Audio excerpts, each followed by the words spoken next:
so we're starting this here.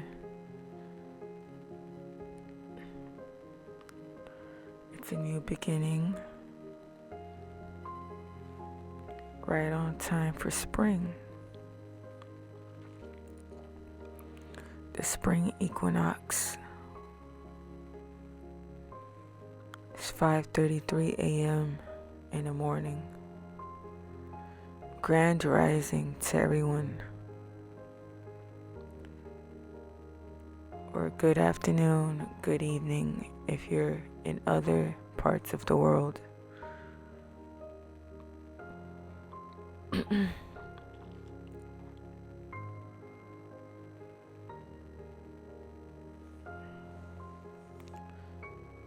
Yeah.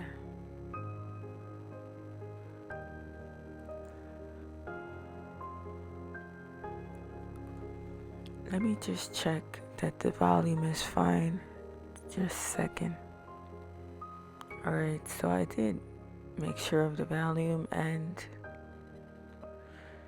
had to make some adjustments, but it should be good now. Especially since I had to make sure of it just not like affecting the other sounds of this video. Alright, so today I don't really have like a main topic at hand exactly, but I guess this is just unmasking, which is like a basic, it's a basic subject, I guess.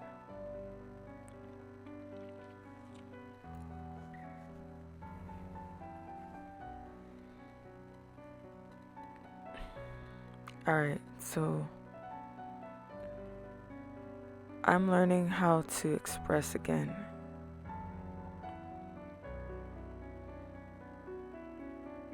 There were times in my life when I went through certain situations. I felt so much emotion within me, and because of this, I was seeking some type of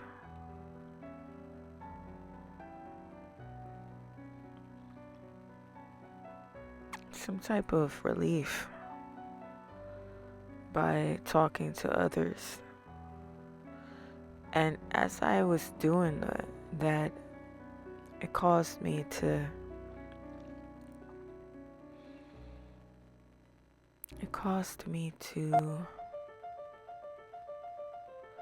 feel weird and rejected when they didn't want to speak or talk to me about the things I wanted to talk about. It can be kind of challenging when you talk about some stuff and then it's like the people around you don't really know how to deal with it. So you gotta keep in mind that not everybody agrees with the things that you feel or think about.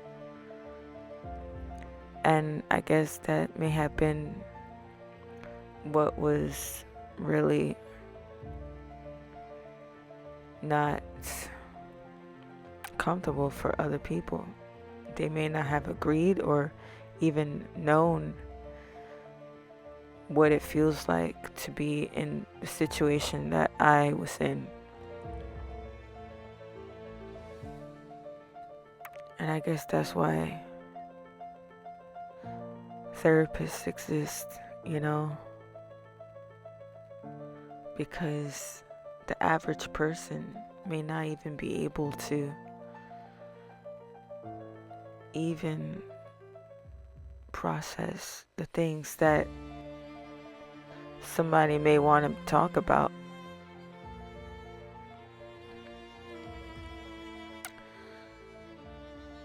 And it's so important for us to have connection with others in order for us to feel accepted in this world, or even useful. I guess for me, I was searching for that connection in others, a connection of care.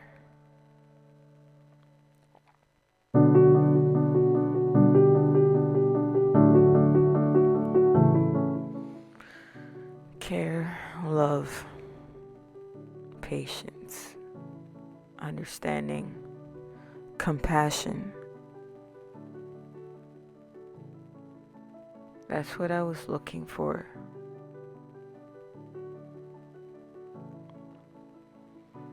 You know, I feel like the most challenging relationships could be the ones with the closest people in your life, because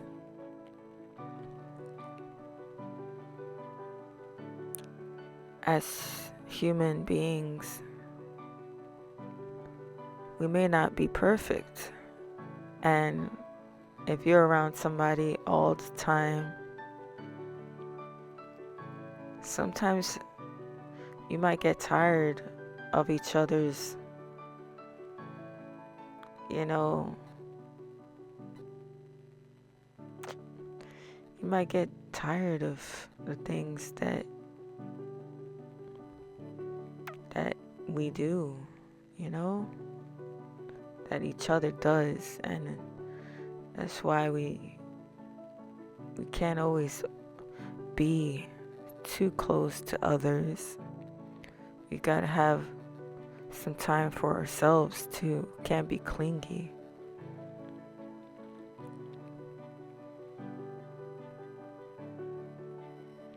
So it's like a balance. It's a balance of both being engaged and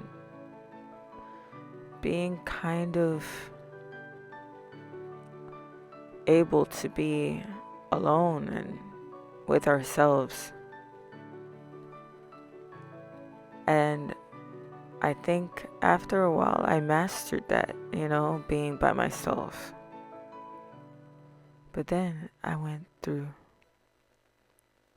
a situation of abuse. And to be in a situation like that,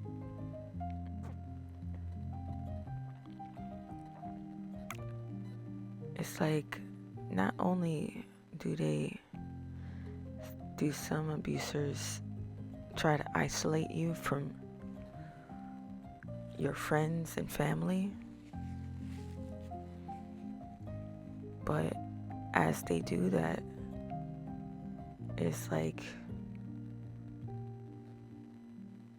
it starts to feel like an island, like you're stranded on an island with somebody that just doesn't like you and that treats you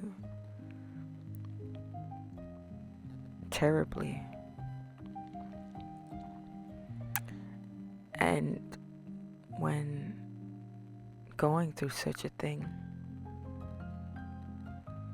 it causes us to want to connect more, but then at the same time, as we're in that abusive situation, it's not only are we being forcefully isolated, but we are also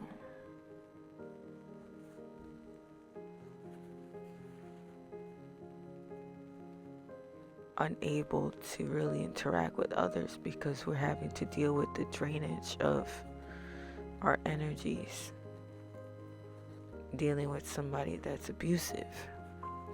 So then it's like we tend to isolate,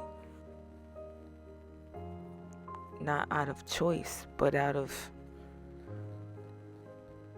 it's just our bodies need time to get back to the right type of energy. And by doing that,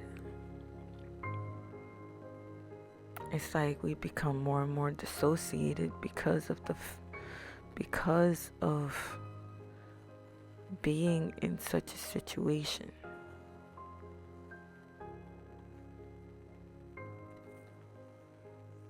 And then when we're around others, we can't even interact with them because we keep dissociating, because our lives are not really the way that we envisioned it to be. So there's a disconnect from the life we want to live and the life that we're living. And that could cause a lot of dissociation, depersonalization.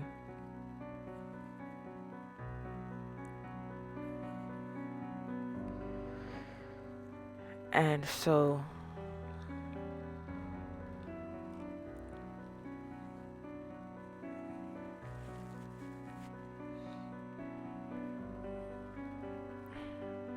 at a certain point, we need to be connected. We need to find connection, because we can't go through life feeling disconnected. It's like our bodies crave oxytocin.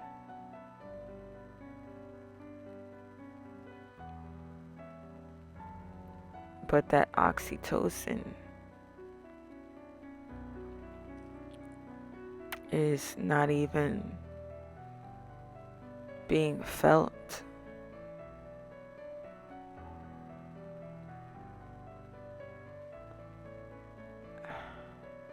And that can be lonely, very lonely. So what can I say about that? See, the fact that I have these deep thoughts is something that causes me to also lose my train of thought.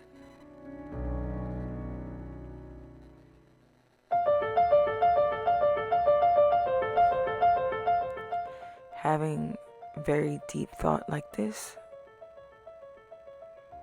is pretty much what makes me neurodivergent.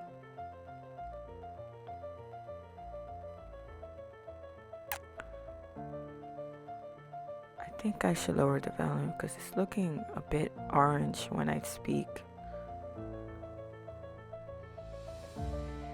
Alright, I hope that's better.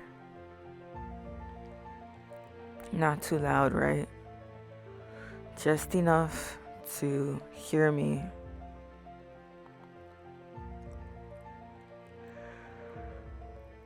I have to yawn because it's like I still feel kind of tired, you know. That's the thing about having so much deep thought, is that I get tired easily.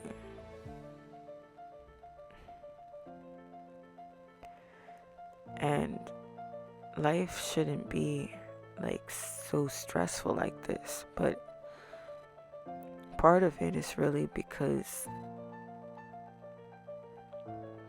feeling like it's like what I have to say is too much. And the truth is, maybe it's not too much, you know? It's never been too much. It's okay for me to talk about anything I feel like talking about, including my emotions and my needs. They're very important. And I think in life, I've just gone through such rejection when it came to communicating that that it just programmed me, conditioned me to retreat and just stay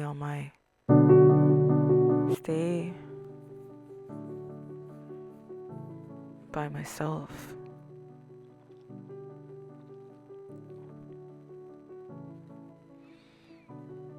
And it's something I have to learn to just not do anymore, because being reserved in this way, it's confusing. It's like life could be so much easier, but it's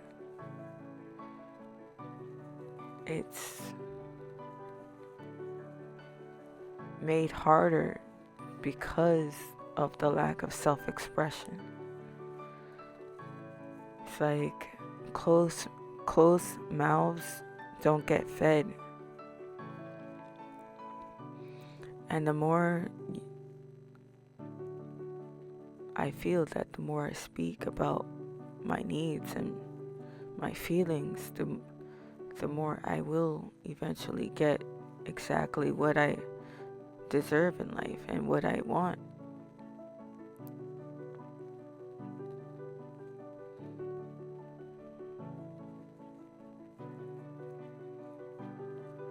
You know, going through these type of rejections is also what causes hyper independence. Feeling the need to take care of one's own issues, you know? And a lot of males nowadays, they think that being a woman and being independent is wrong. But technically, they don't even know the part that some males played in making it untrustworthy to depend on males. For example, the type of males that just are very like they take more than they give. That can be hard, because it's like, imagine being the female, right? Making money, right? And the guy uses all your money, uses your resources, doesn't really put in much. Eventually, of course, I'm gonna feel like, well, this person's draining me of my resources, and I need to get what I need in order to be stable. Because if I have children, am I going to be stuck with a male that won't put in their help and assistance towards the family? And that's where the independent person gets, like that's why people like me exist, being independent. Because who wants to depend on somebody that's just abusive? And people get the wrong message. They got the wrong context. It's not that we think we don't need a man. It's that some men have been abusive. And we had to learn how to depend on ourselves, because we had no one to depend to. We had no one to depend on, So this is what I'm saying here. And not only that, but think about how all throughout life we've been, like, things have been taken away from us. The opportunity to really enjoy life. For example, my father passing away. Me not really getting the time and attention to enjoy going to the park with my father. Enough. He only lived until I was about 8 years old before he passed away. And after that, it was very much like I had to take care of my own needs. I was the oldest child, the eldest.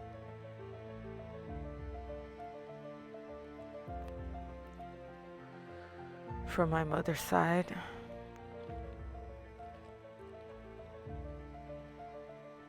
You know, my father,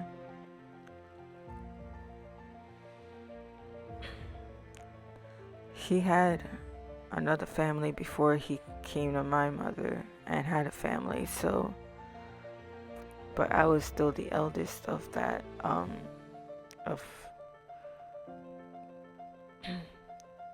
this, my mother. So, in a way,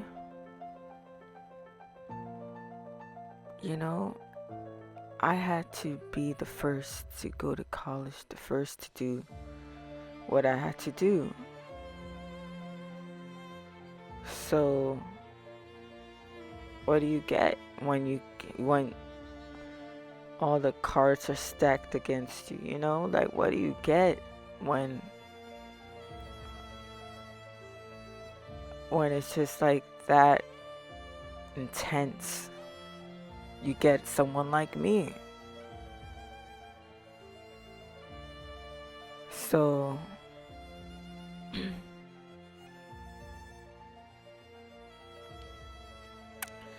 I'm learning to express again because for a long time my voice has been dimmed, has been clouded, has been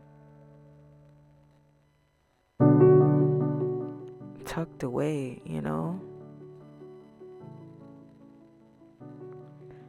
And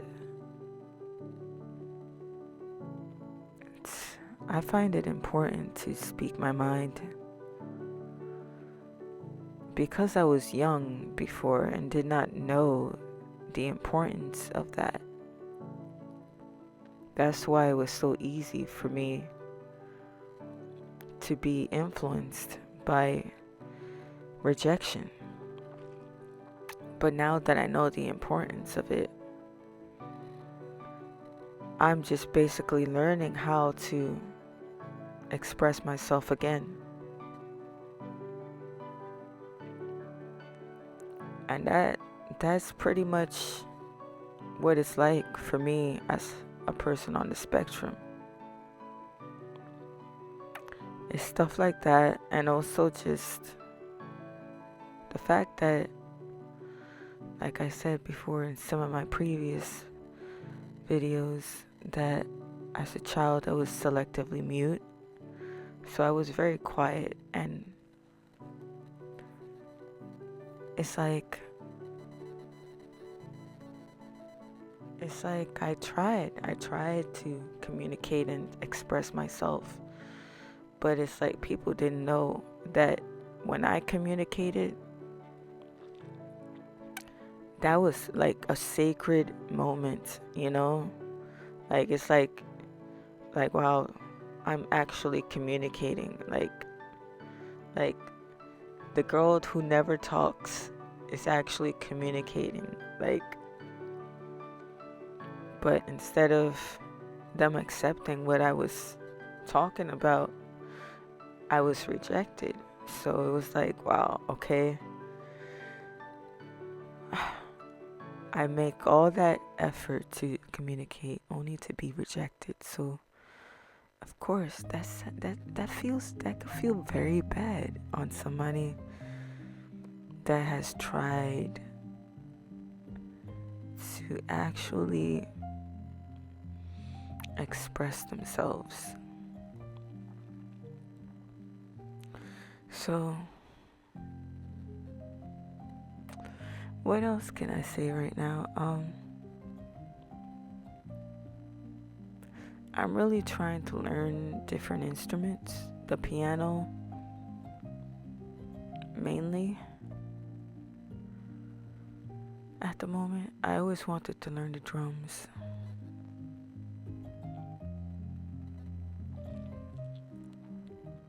When I was in Long Island, I had a friend who could play the drums very well. Always inspired me. And I did practice on his drum set. And that was always so fun. I'm glad I was able to have those type of memories.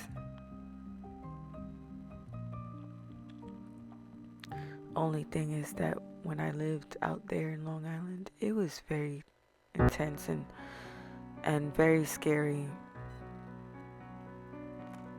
That's why I had to move back to the Bronx to live with my mother. If you want me to talk more about that, let me know.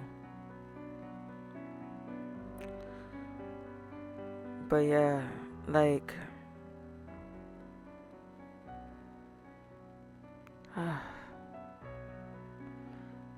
it was like I was just trying to find my way in the world. I did everything I could. I volunteered to make flyers for skateboarding events. I volunteered to make flyers for musicians, musicians like performing at bars and clubs. I did a lot after college to really put myself out there. And it still wasn't enough to get my own place. So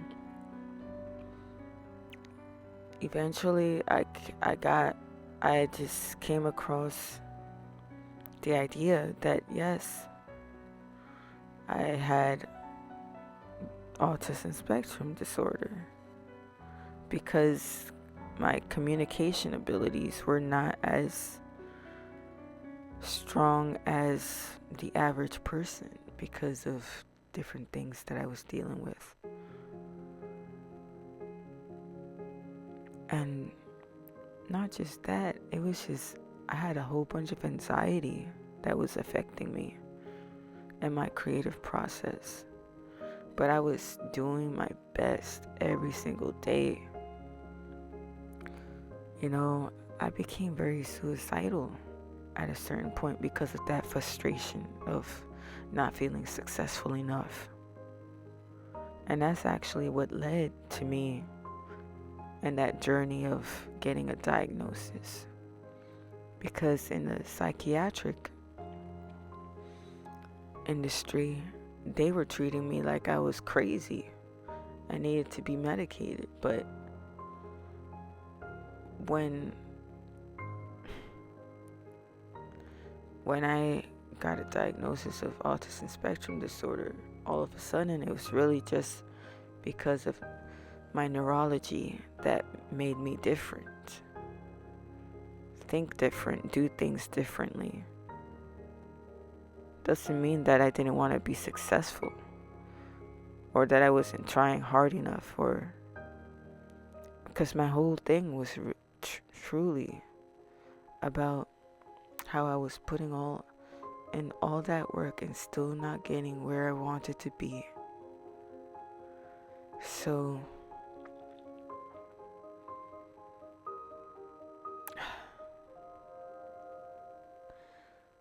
yeah, I feel like it's been a godsend to be able to get the assistance that I have the accommodations that I have. Because if I didn't have that, I probably would be homeless. And, I did experience homelessness for one day when I was living in Long Island. That's how much my angels have always been there for me. I've always been taken care of. Like even when I was homeless for that one day, I knew somebody that actually let me stay in their place for a day, for like about a day or two. And then I was able to move to another place. And then I was good for another year until I graduated. And then after that, I went back to the Bronx where I was able to just like focus on my art, my graphic design career. And I was trying my best.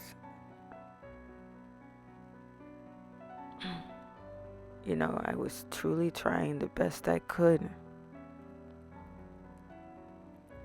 The place was cluttered and everything. Like, I was sharing a room. It was hard. And I guess that's the thing that people don't really see. People don't see the struggle. People assume that,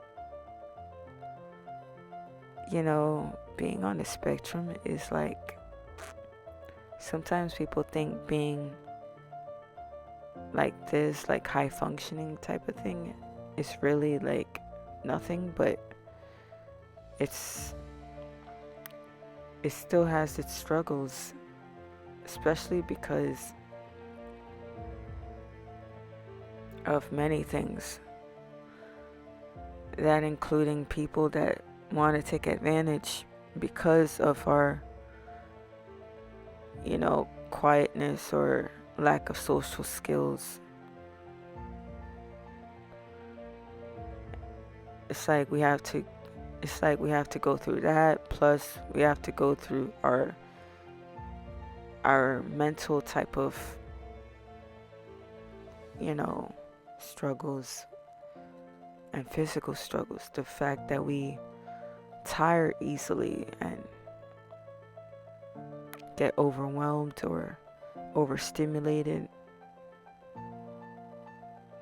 All these things that just make it way more challenging. So, what am I gonna say? What else am I gonna talk about? I really would like to start making videos about my process with organizing, but I don't know.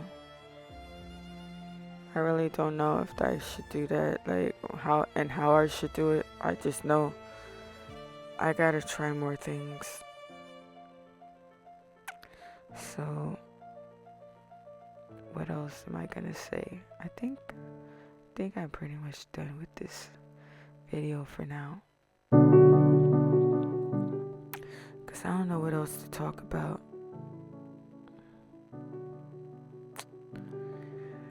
I keep talking about the same stuff over and over.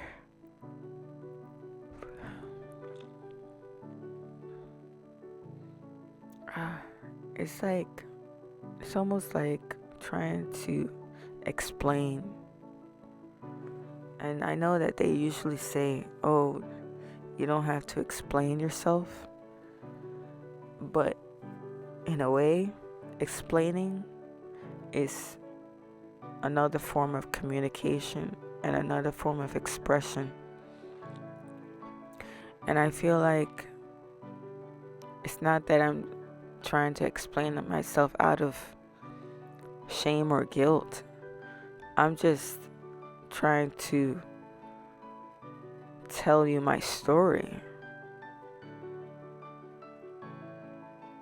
And telling you my story is part of setting the tone of you getting to know me, you know.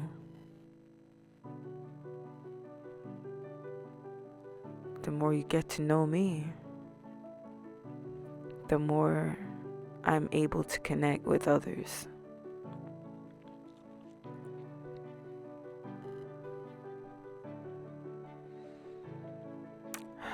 Yesterday I went out and I practiced, my workout routine. And I did a lot of snowboarding practice moves. I have another channel where I post stuff like that. I don't post everything on this channel because this channel is mostly just for expressing my thoughts. And I guess that's what I mean by shamanic, shamanic oracle, because it's like I do have a lot of messages in my talks, and also in a way it's shamanic because I'm basically guiding myself back to my full authentic expression, and